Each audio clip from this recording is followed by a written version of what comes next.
Assalamualaikum. Halo teman-teman, bagaimana nih kabar kalian? Semoga bahagia dan sehat sentosa. Film Rumah Kali Urang menceritakan perjalanan 5 orang anak muda yang sedang berlibur di kota karismatik, kota pelajar Yogyakarta. Di tengah perjalanan, mereka memasuki sebuah rumah yang dimana ternyata rumah itu adalah rumah bekas perampokan. Dan kejadian-kejadian aneh pun menimpa kelima anak muda itu, dimana hanya ada satu dari kelima orang tersebut yang akan selamat. Langsung aja, ini alur ceritanya, gas satset. Iya.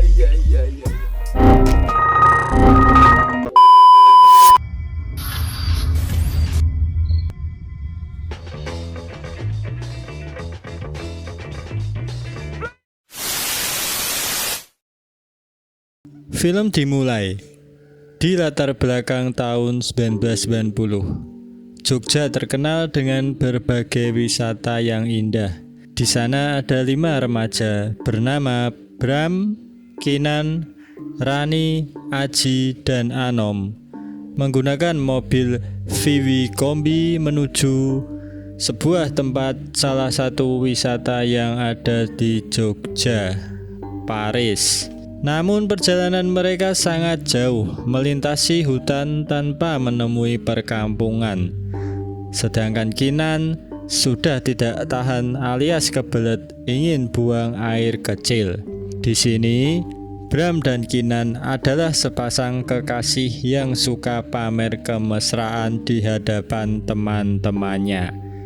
Dan Anom sebagai driver bangga bisa mengantarkan teman-temannya karena wisata ini adalah momen langka, mengingat mereka semua sekarang sangat sibuk dengan pekerjaan masing-masing.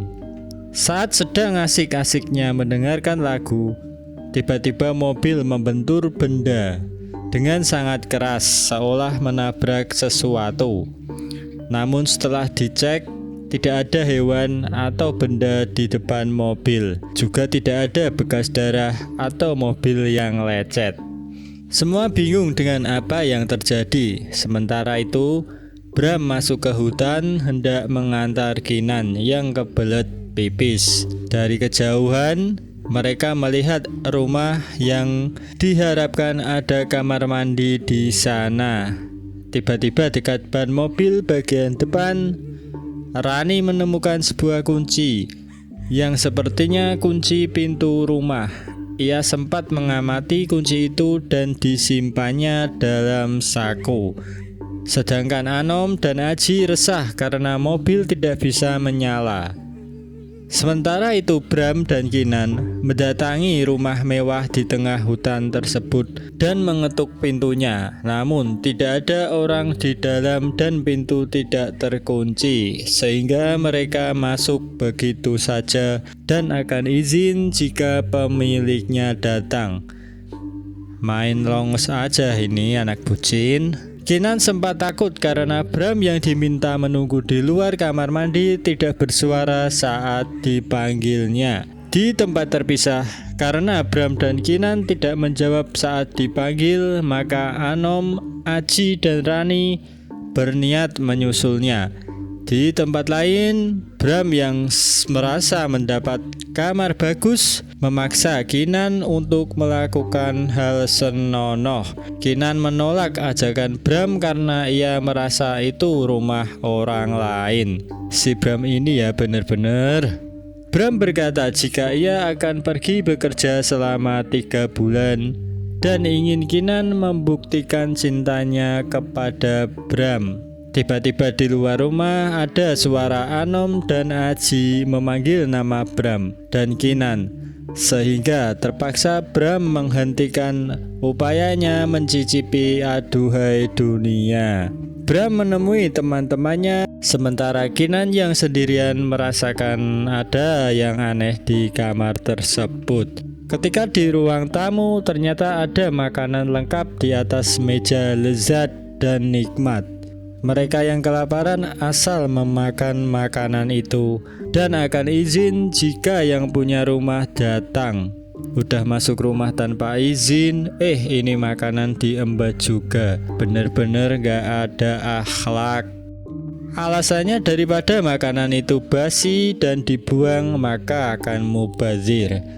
Mereka sempat bersenda gurau sebelum akhirnya Rani tiba-tiba melihat sosok aneh sedang duduk di atas meja di belakang Bram. Anam yang memiliki sindrom ketakutan berlebihan langsung histeris.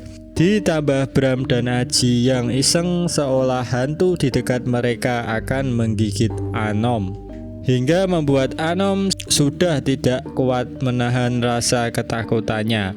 Padahal Rani, Aji, dan Bram hanya ngeprank atau menakut-nakuti Anom saja. Anom yang ketakutan hendak keluar dari rumah itu, namun ternyata pintunya tidak bisa dibuka karena terkunci. Anom berusaha mencari kuncinya dan bertanya kepada Bram atau Kinan yang tadi masuk pertama ke rumah tersebut. Namun tidak ada yang memegang kunci. Tiba-tiba terdengar suara aneh dari luar, diikuti suara lagu dari lantai atas berjudul Sepasang Bola Mata. Mereka sangat ketakutan, terutama Anom. Melihat sebuah kursi, Anom lalu menghantamkan kursi tersebut ke jendela yang membuat teman-temannya kaget. Namun anehnya, kursi tersebut kembali ke posisi semula. Tiba-tiba Anom ditarik sesuatu, diikuti listrik yang padam.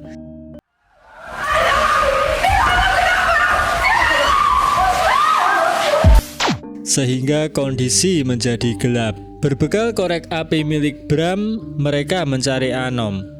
Namun walau terdengar suaranya, Anom tetap tidak ditemukan. Ketika Bram menyalakan lilin di atas meja makan, betapa terkejutnya mereka. Dan segera mereka memuntahkan makanan yang tadi mereka makan, karena aslinya wujud makanan yang disantap tadi sangat menjijikkan. Terdengar suara Anom di lantai atas. Bram mencarinya ke lantai atas diikuti Rani, lalu menyalakan lilin yang ada di tembok. Sedangkan Kinan bersama Aji yang masih memuntahkan makanannya.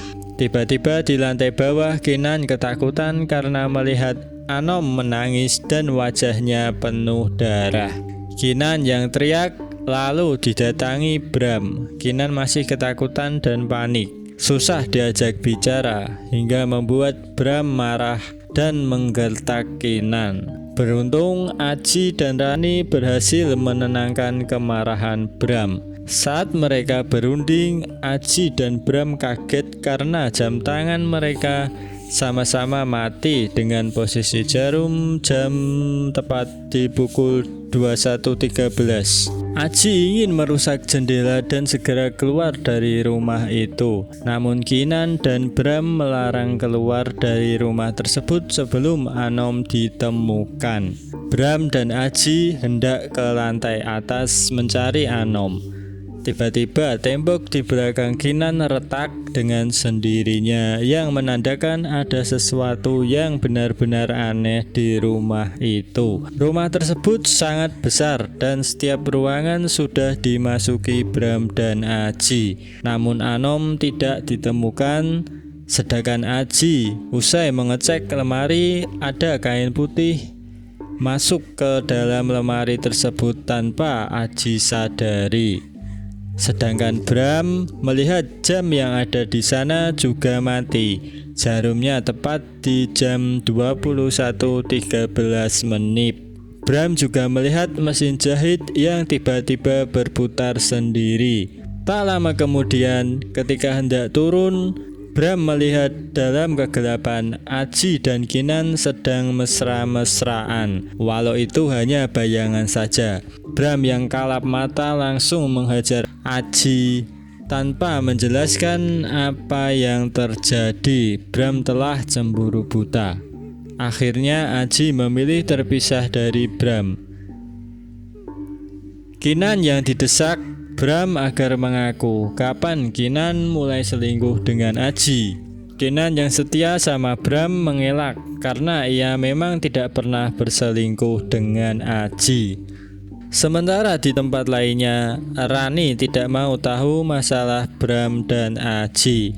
Rani hanya fokus ke Anom yang belum ketemu. Ketika mendengar suara aneh, Bram lalu memaksa Kinan masuk kamar dan dikunci dari luar. Kinan tidak boleh keluar sebelum Bram memanggilnya, sedangkan Rani dan Aji tiba-tiba melihat sebuah tembok yang mengeluarkan darah yang membuat mereka seketika takut dan panik.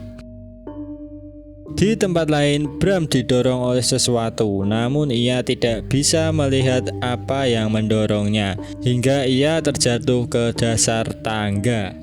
Sedangkan Rani dalam situasi ini tiba-tiba menangis tanpa sebab. Kinan yang tidak betah di kamar sendirian, ia langsung keluar dan melihat Bram sudah terluka, tak bisa berbuat apa-apa. Sedangkan Aji dan Rani diteror sesuatu di dalam kamar. Setelah terpisah dengan Aji, Rani tiba-tiba masuk ke sebuah ruangan warna merah penuh lilin. Rani pelan-pelan diajak masuk alam masa lalu, di mana terjadi secara sadis di rumah itu yang dialami oleh penghuninya. Waktu itu malam hari tepat pukul 21.13 menit. Beberapa pria masuk ke rumah hendak merampok dan semua penghuni yang terdiri sepasang suami istri, satu anak dan satu pembantu tewas di tangan perampok itu. Atas dasar inilah hantu pemilik rumah tersebut sakit hati dan akan menghabisi siapapun orang yang masuk ke rumah tersebut tanpa izin melewati jam 21.13 menit.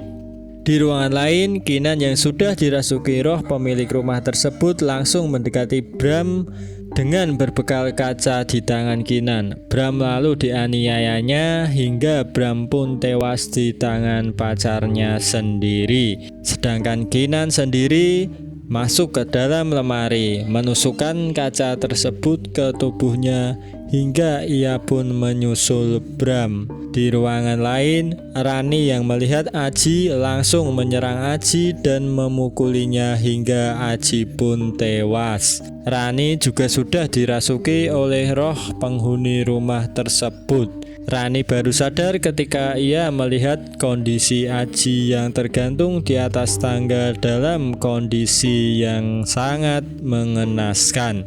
Menjelang pagi, Rani yang selamat seorang diri terus berlari menjauhi rumah laknat tersebut. Ia lalu menoleh ke belakang, melihat rumah itu ternyata kondisinya sudah reot, lapuk karena lama tidak terawat. Berbeda sekali dengan apa yang tadi dilihat oleh Rani di awal. Rani lalu melihat sebuah kunci di tangannya. Kunci itulah yang Rani temukan tepat di depan mobil sebelum Rani menuju ke rumah tersebut. Rupanya berbekal kunci itulah Rani bisa selamat. Itu artinya siapapun yang masuk rumah itu tanpa memiliki kuncinya, maka ia dianggap penjahat yang masuk secara paksa. Seperti puluhan tahun lalu saat perampok masuk dengan paksa dan mereka pantas dihabisi oleh si pemilik rumah atas nama dendam. Nah, sekian dulu ya teman-teman alur film Rumah Kali Urang. Semoga kalian terhibur. Jangan lupa subscribe. Terima kasih. Wassalamualaikum warahmatullahi wabarakatuh.